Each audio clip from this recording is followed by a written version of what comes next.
Assalamualaikum warahmatullahi wabarakatuh. Perkenalkan, nama saya Ayesha Kristiandi dengan NPM 21043010132. Hari ini saya ingin presentasi agama bertemakan moderasi beragama. Mengapa saya memilih tema ini? Dikarenakan Indonesia adalah negara yang beragam dan memiliki latar belakang yang berbeda-beda.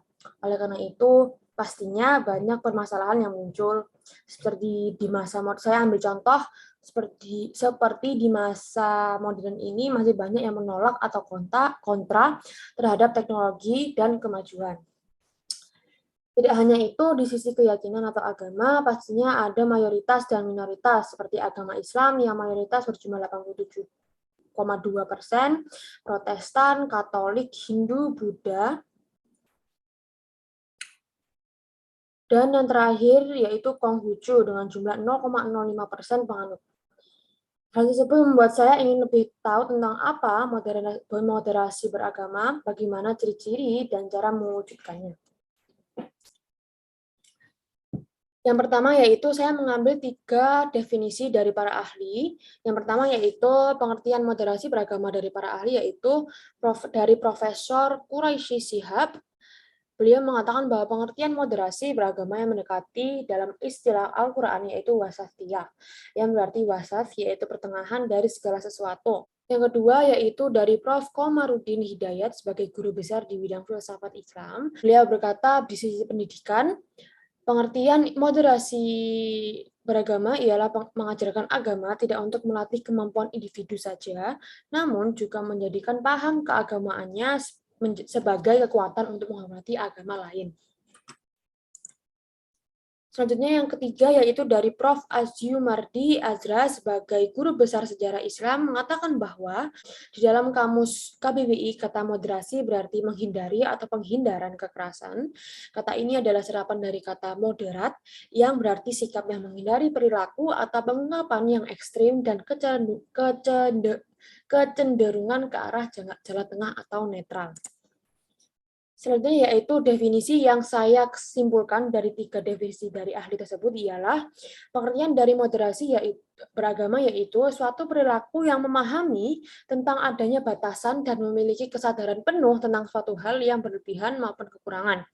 Pastinya kita tahu semua hal yang berlebihan maupun hal yang kekurangan itu tidak baik. Jadi kita harus seimbang.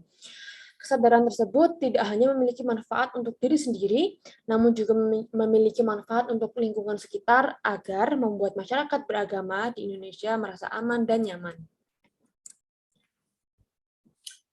Selanjutnya yaitu ciri-ciri. Yang pertama yaitu paham akan realitas.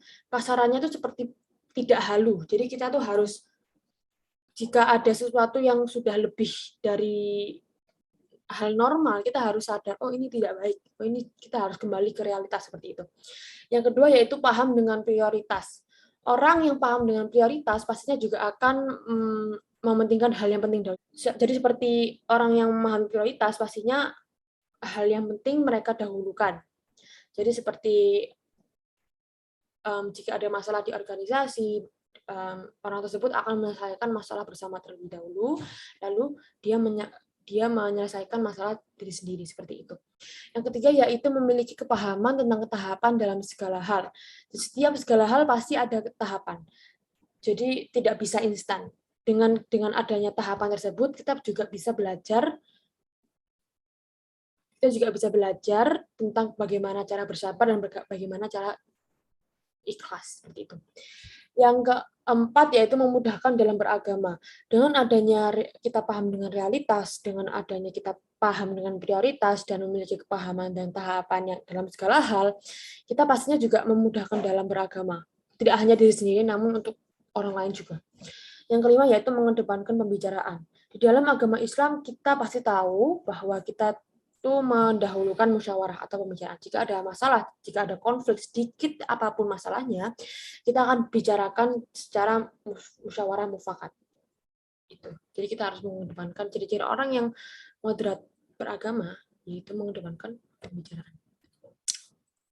Selanjutnya yaitu cara mewujudkan. Yang pertama, kita harus peka terhadap situasi sekitar. Jadi apapun situasi, bagaimana entah itu kita ingin menyuarakan pendapat, entah itu kita ingin dakwah, kita harus paham tentang situasi sekitar dahulu, agar orang yang kita bicarakan atau agar orang yang menjadi lawan bicara kita tidak tersinggung atau bagaimana seperti itu. Yang kedua yaitu menghargai keputusan individu lain, mulai dari anak kecil sampai lansia dan tidak hanya dalam aspek keagamaan. Jadi apapun keputusan, apapun pendapat itu, entah itu dari anak kecil dan maupun lansia, kita harus terima, kita harus hargai. Yang ketiga yaitu mengimbangi masalah dunia dan akhirat. Seperti yang saya katakan tadi, tidak boleh berlebihan dan tidak boleh kekurangan. Jadi masalah dunia dan akhirat itu harus 50-50 agar imbang. Yang keempat yaitu mendahulukan masalah bersama dahulu, kemudian menyelesaikan masalah individu di dalam diam dan tidak mengurusi masalah individu orang lain. Iya, jadi prioritas tadi kita harus mendahulukan mana hal yang penting, mana masalah yang harus diselesaikan dahulu, lalu kita menyelesaikan masalah sendiri, dan ini poin penting yaitu tidak mengurusi masalah hidup orang lain. Kebanyakan orang lain tuh masih memiliki masalahnya sendiri, namun mengurusi masalah orang lain. Jadi kayak kecuali orang lain tersebut meminta pertolongan pada kita.